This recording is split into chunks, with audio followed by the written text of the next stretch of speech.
Welcome to Design TV. I'm Andrew Carruthers. In episode 2, we gave you an overview of 3 important concepts from experience design: the customer journey map, personas, and touchpoints. In today's 3rd episode, we return briefly to journey maps, but then take an in-depth look at touchpoints. As outlined in our previous episode, a customer journey map is a diagram that illustrates the steps that your customers go through in engaging with your company. It is an experience design tool that can be used for either evaluating an existing experience or that can be used in designing a new experience. Last time it was suggested that customer journey maps come in all shapes and sizes, so from a visual point of view they may appear to be quite different. This difference in appearance is at least partly due to what the business or experience designer sees as the focus for a particular project.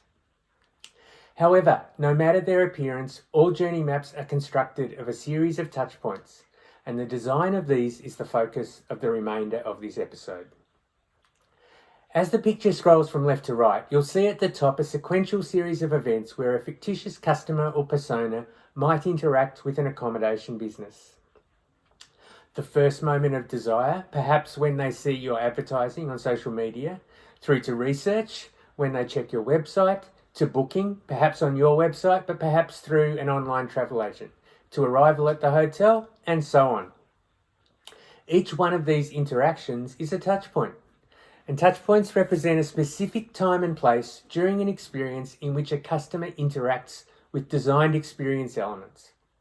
For a business to be successful, touchpoints, or as we've talked about, the micro-experiences, must be carefully designed to ensure the desired results for the customer. This attention to planning detail is referred to as intentionality, the fact of being deliberate. In other words, every little micro-experience should be planned. Think about a blockbuster movie or a classical music score. Everything happens as the result of minute planning. Nothing is left to chance. The level of detail and the number and nature of the components in each touchpoint will depend upon the particular experience designer. This is often the reason for differences in customer journey maps. On the left-hand side of the following excerpts from a customer journey map for travel, you'll see that each touchpoint is made up of traveller goals, traveller actions, a storyboard, what the traveller is thinking and feeling, their emotions, problems and barriers, and possible solutions. These differ from our touchpoint template, but are nonetheless valid. While customer journey maps are an attractive and easy to follow illustration, like many online tools, they are only as useful as the level of planning and detail that happens before the final product is created. The design process for many touchpoints starts with post-it notes stuck on a board or window. This makes it easy to adjust and add to as the ideation or design process continues. While we won't be using post-it notes, we will be using a touchpoint template as the key tool in our design process.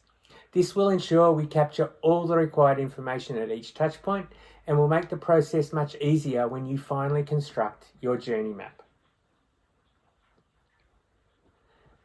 The touchpoint template that we are using is very detailed, and a complete examination of every element is beyond the scope of this episode. However, each element will be briefly introduced and a completed example will be shared. Additional time will be devoted in class, and a more in-depth coverage can be found in our text. In this template, each touchpoint considers the following elements. Firstly, a title or name, which explains the interaction. For example, in a hotel stay, we would have booking, arrival, check-in, and so forth. A number. It's very important that we sequence touchpoints chronologically, so numbering is vital. However, the number of a particular touchpoint may change as touchpoints are added to or dispensed with during the design process. The experience type, as we've already discussed, from prosaic to transformational. This is important for 2 reasons. First, we want to ensure what is referred to as heterogeneity, the arrangement of touchpoints which are different or diverse types. We don't want too many prosaic touchpoints in a row, or a guest may stop enjoying or caring. In a similar vein, we want to plan those peak and end experiences which follow the peak-end rule. Desired reaction is the primary response a customer or guest will have to this touchpoint. and it should align with the overall macro experience results. As the Touchpoint template suggests, the question that you should ask yourself here is, what do you want your customer to say as a result of this touchpoint? The desired results, what should this touchpoint achieve for your customer? The experience scape, we've already covered this in class, but we're talking about the spaces in which experiences are staged and consumed, and the 6 elements that contribute to it. The experience scape at each touchpoint will not always include all 6 elements, but this section of the template acts as a prompt. Designed interactions. How will you utilize the experience scape elements to achieve the desired results? Contributors, both back and front stage. As you know, there have been many comparisons this semester between experiences and theatre, with several authors referring to front stage and backstage. In this experience design template, front stage contributors refer to the people and things that customers interact with during a touchpoint. Backstage contributors are those people and things that our customers don't directly interact with, but which are necessary for a touchpoint to achieve its aim. The next element on the template is co-creation. More and more, particularly in hospitality and tourism, customers are wanting experiences that they can personalise or customise. We as designers need to anticipate this desire to influence the outcome or co-create and plan for it in our design. Of course, the level of co-creation will vary with each touchpoint. Enhancement, as the title suggests, are additions to the touchpoint that can make it especially successful or memorable. For example, an enhancement that ensures all 5 senses are deliberately engaged at a touchpoint is likely to make it much more memorable. Finally, a transition, which is the movement by our customer, either physically or virtually, between this touchpoint and the next.